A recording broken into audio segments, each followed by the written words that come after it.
Hi! Magandang araw! Ako si Binibining Crystal Shane or Sabia o maaari mo kong tawagin bilang Ma'am Shane. Kamusta ka ngayong araw? Mabuti! Ikinagagalak kong malaman na ikaw ay masaya ngayong araw. Ngayon, sa ating asignaturang Araling Panlipunan 3 ay tatalakayin natin ang tungkol sa bayani sa ating lalawigan o rehiyon. Handa ka na bang makinig? Tara, samahan mo ako at tayo ay matuto. Pero bago muna yan, ay may larawan akong nais ipakita sa iyo at nais kong sagutan mo ang mga tanong na kasunod nito. Naintindihan mo ba?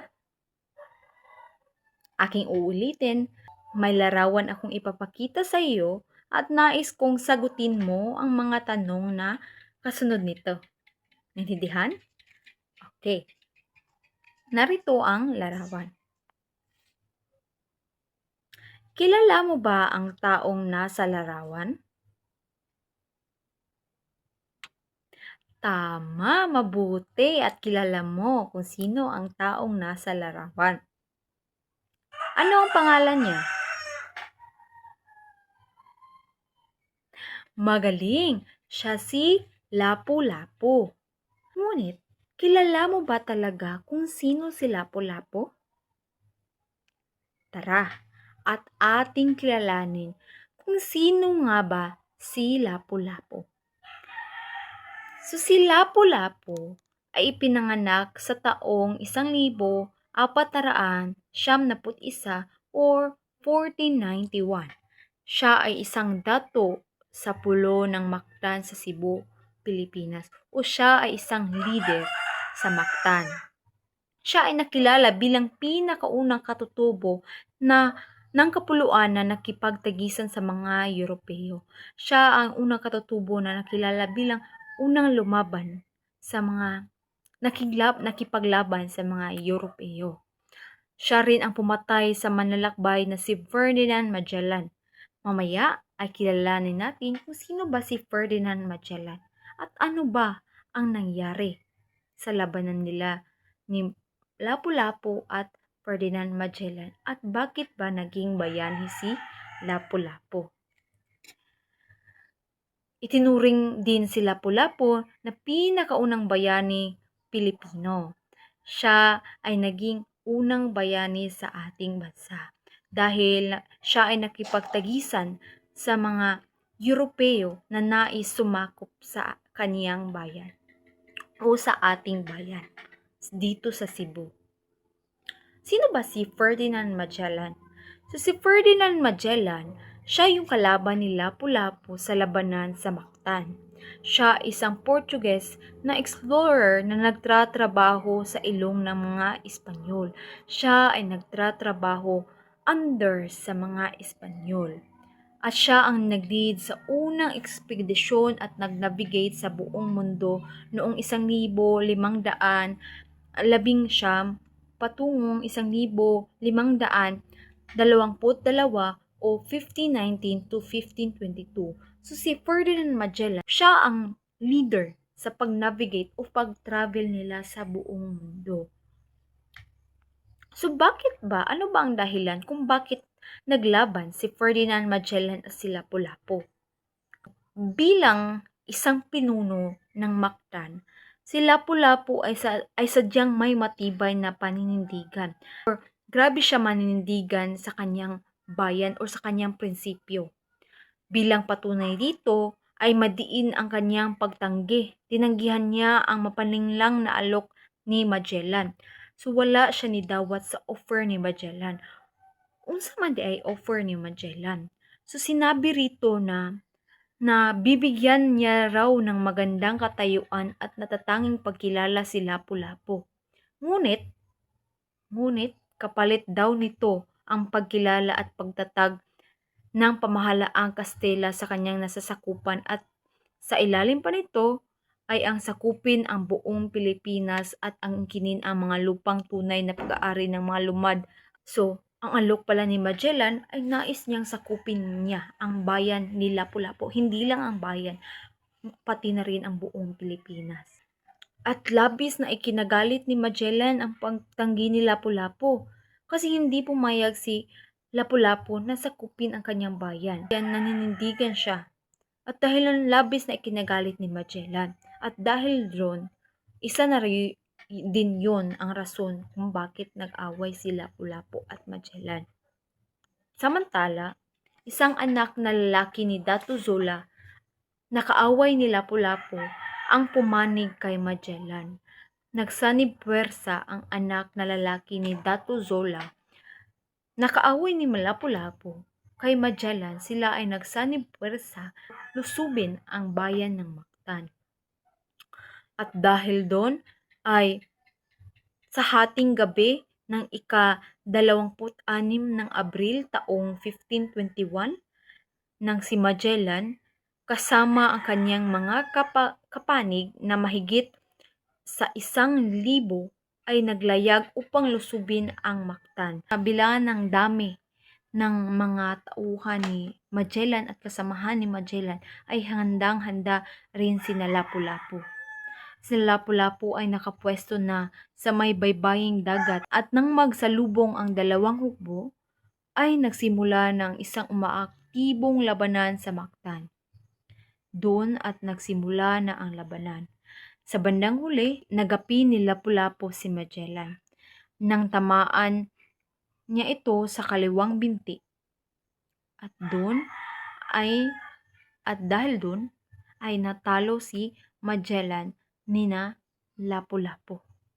Si Magellan ay bumagsak sa lupa at dito na siya tuluyang pinatay ni Lapu-Lapu. At doon naging isang bayani si Lapu-Lapu.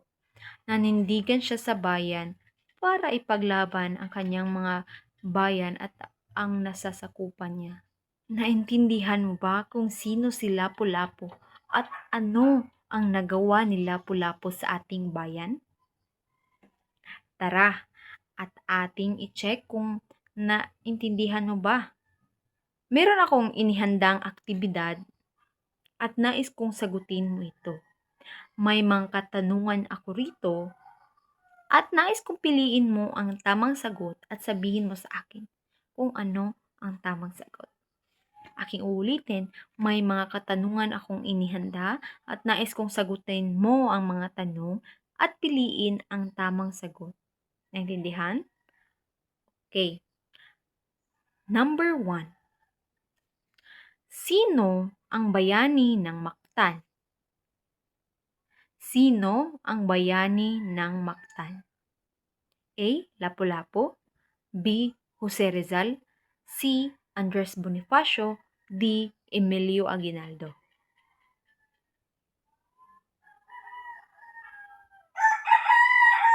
Ano ang iyong sagot?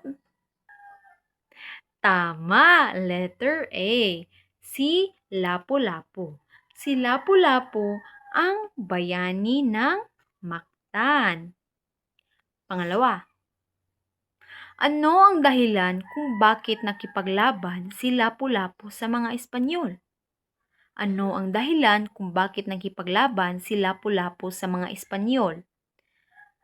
Letter A, para sa kalayaan ng Pilipinas. B, para sa kayamanan. C, para sa kapangyarihan. D, para sa paghihiganti. Aking uulitin. Letter A, para sa kalayaan ng Pilipinas. B, para sa kayamanan. C, para sa kapangyarihan. D, para sa paghihiganti. Ano ang iyong sagot? Tama, letter A. Nakipaglaban si Lapu-Lapu sa mga Espanyol para sa kalayaan ng Pilipinas. Magaling. Pangatlo, saan nangyari ang labanan sa pagitan ni Lapu-Lapu at ng mga Espanyol? A. Mactan, B. Manila, C. Cebu, D. Davao. Aking ulitin, saan nangyari ang labanan sa pagitan ni Lapu-Lapu at ng mga Espanyol? A. Mactan, B. Manila, C. Cebu, D. Davao. Ano ang iyong sagot? Tama!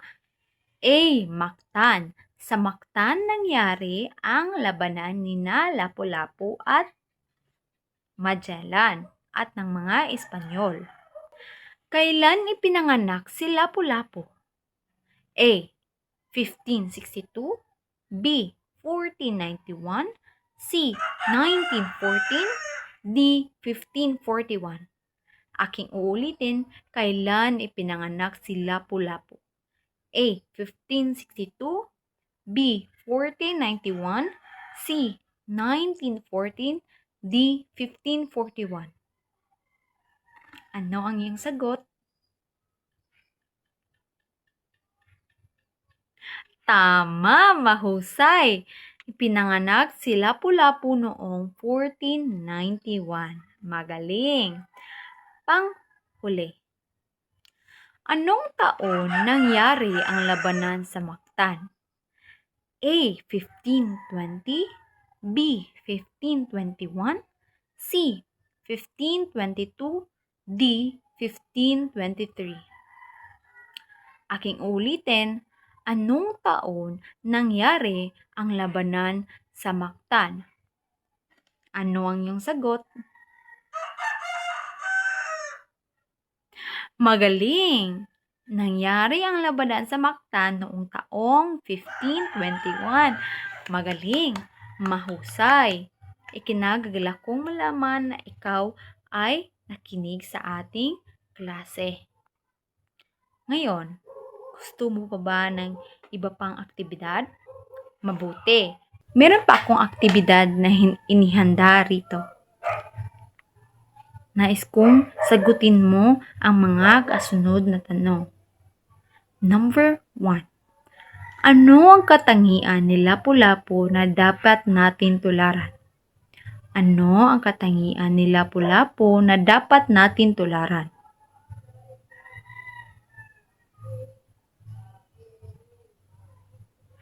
Pangalawa, bakit mahalaga si Lapu-Lapu sa kasaysayan ng Pilipinas?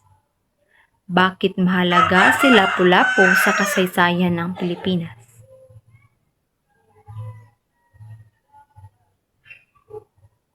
Magaling! Mahalaga si Lapu-Lapu sa kasaysayan ng Pilipinas dahil siya ang unang Pilipinong lumaban sa mga dayuhang Espanyol at naging simbolo ng katapangan at kalibertiyang Pilipino. At ang kanyang tagumpay ay nagpapakita ng paglaban sa kolonyalismo at kinikilala sa siya bilang isa sa mga pambansang bayani ng Pilipinas. Nang dahil sa katapangan ni Lapu-Lapu, siya ay naging isang bayani at naging parte ng ating kasaysayan.